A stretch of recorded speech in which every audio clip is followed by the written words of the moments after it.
Hello, my name's Harold Halfdan, and welcome to Archaeological Minecraft. I'm a former archaeologist who enjoys playing Minecraft and thought it would be fun to combine the two. In today's episode, we'll be talking about an Irish Neolithic passage tomb, Newgrange. Now imagine for a moment you're a Neolithic ruler, a head of your tribe. Perhaps you even fancy yourself a mighty king, or perhaps something more. You want to leave a great legacy, not just for your dynasty and your family, but something that will make you remembered for all time. Something that will cement your impact and show your power for generations to come. And so, 5,000 years ago, without the use of copper or iron tools, and using only Stone Age tools, this was the Neolithic after all, you and your people built a spectacular passage tomb to house the remains of you and your family. That is exactly what one Neolithic ruler did in Ireland more than 500 years before the pyramids of Giza were built, more than 500 years before the creation of Stonehenge. Radiocarbon dating shows Newgrange was built around 3200 to 3000 BC, and based on what some archaeologists think, took around 30 years to complete.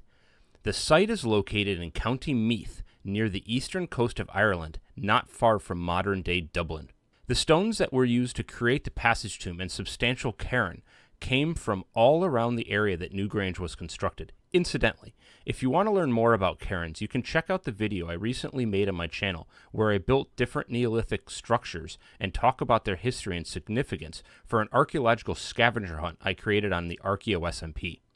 In any case, most of the smaller cobblestone-sized stones that made up the cairn's 200,000-ton structure came locally from river stones quarried from the River Boyne. In fact, there's a large pond in the area that's believed to be where most of the stones came from. Most of the inner passage slabs came from two different areas, one which is 5 kilometers away and another which is 20 kilometers to the northeast. The white quartz cobblestones came from the Wicklow Mountains 50 kilometers to the south, and some other stones used in the construction, specifically some dark granite cobblestones, came from the Mourne Mountains 50 kilometers to the north. That means that the individual rock types were chosen for their colors and other properties, meaning that the builders had a specific composition in mind when they went about building this tomb. They quarried, collected, and transported those stones over a distance of 100 kilometers total distance to bring them back to where they were constructed at Newgrange. So, what is a passage tomb, I hear you asking? Well, to put it simply, a passage tomb is a burial site that consists of a passage that leads to a chamber that contains the remains of the dead. These remains are usually cremated and then placed inside the tomb with some grave goods. The passage and the chamber are covered with stones to create a cairn, and then sometimes, as was the case at Newgrange, then covered over with earth and turf, in other words, grass. What makes Newgrange such a special passage tomb is its age, size, and, well, its complexity. Also, like the Great Pyramids of Giza, or the tombs in the Valley of the Kings, it doesn't exist alone or in a vacuum, but rather as part of a large complex of monuments built along the River Boyne. Besides Newgrange, there are also two other large tombs, one at Meath, which is the largest, and Dulth, but there are 35 or more other smaller passage tombs in that area. The passage tomb at Newgrange is 19 meters, or 60 feet long, and makes its way down about a third of the total distance of the mound, which at its widest point is 85 meters, or 279 feet wide.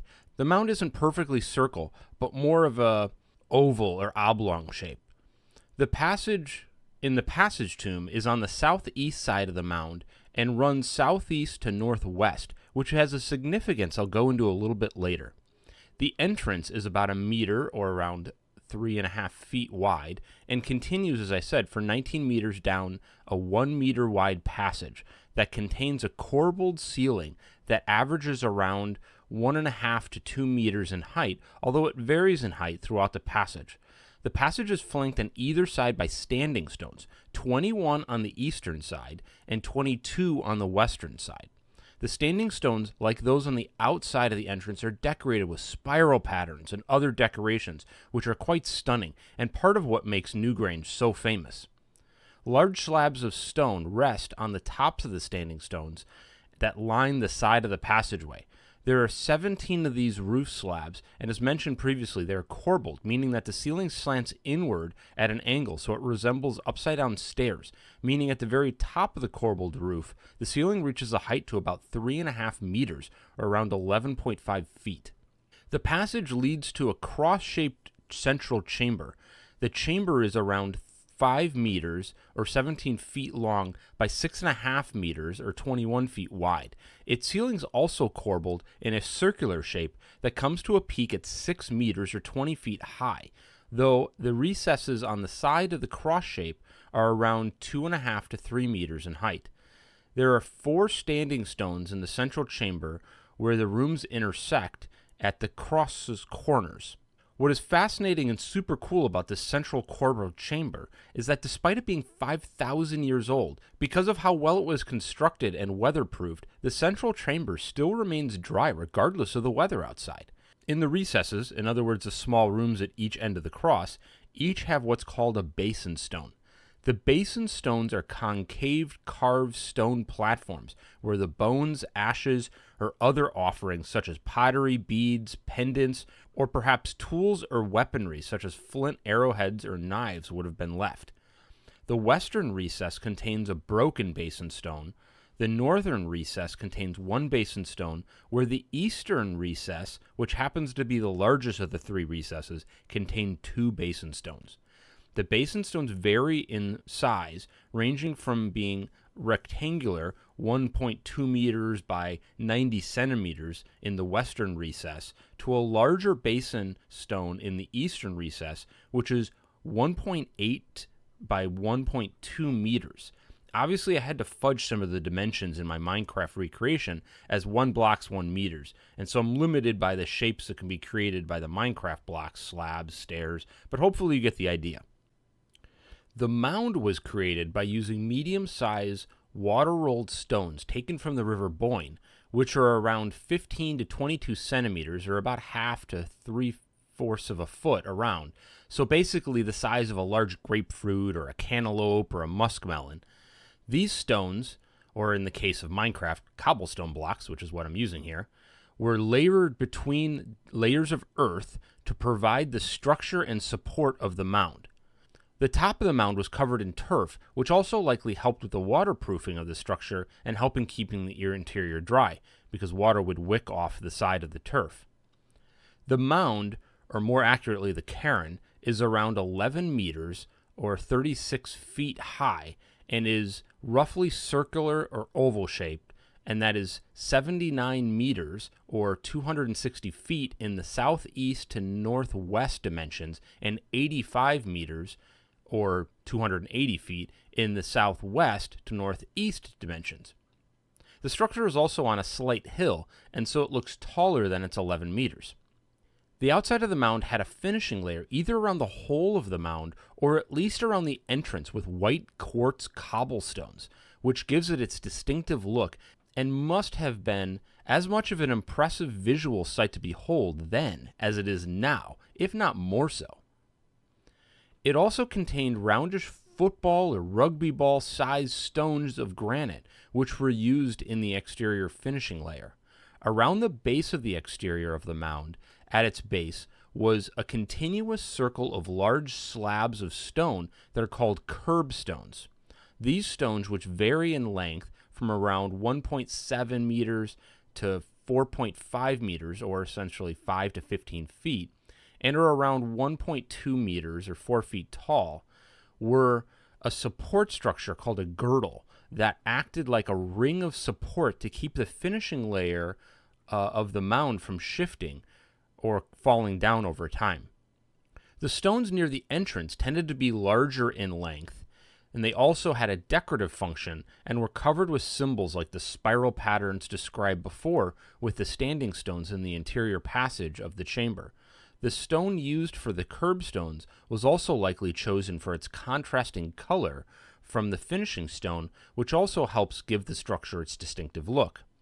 Beyond the exterior of the mound is a stone circle that has 12 standing stones, the largest of which is 2 to 2.5 meters tall.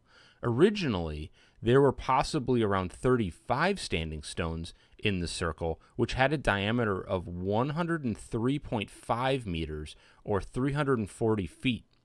Ironically, the two inner circles at the stone circle at Avebury also were around 100 meters, and the outer bank around Stonehenge also has the same diameter, being about 97.5 meters or 320 feet. I bring this up not to imply there's a connection between Avebury, Stonehenge, and Newgrange, because as best as archaeologists can tell, there isn't one, but really to point out the similarities in dimensions in these structures. It makes you wonder if there was some symbolic similarity or practical reason for this coincidence. In any case, as best as can be determined by archaeologists, the stone circle at Newgrange is not original to the structure, but rather added later to the site around 2000 BC.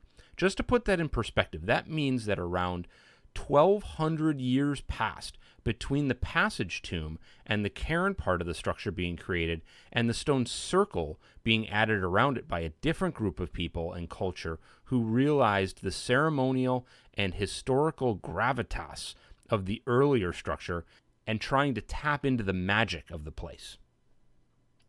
If you visit Newgrange today, you can see that at the entrance there is a vertical concave section of dark stone helping mark the entrance.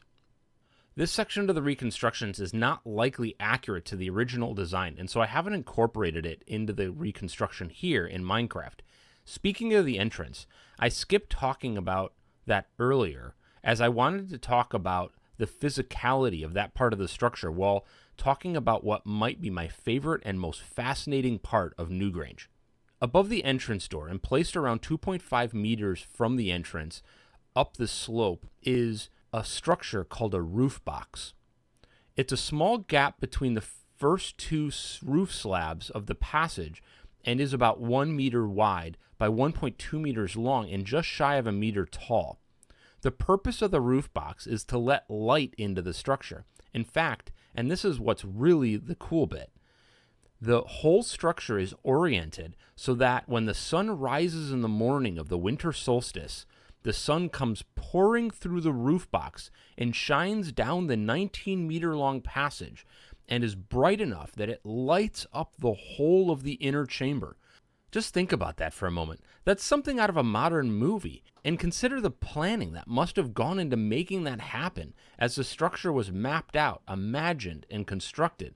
The effect lasts starting from December 19th and ends on December 23rd and lasts from around 8:58 a.m. to 9:15 a.m. in the morning.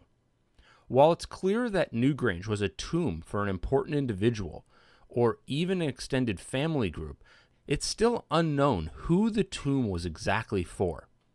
All the grave goods and bones were removed from the basin stones.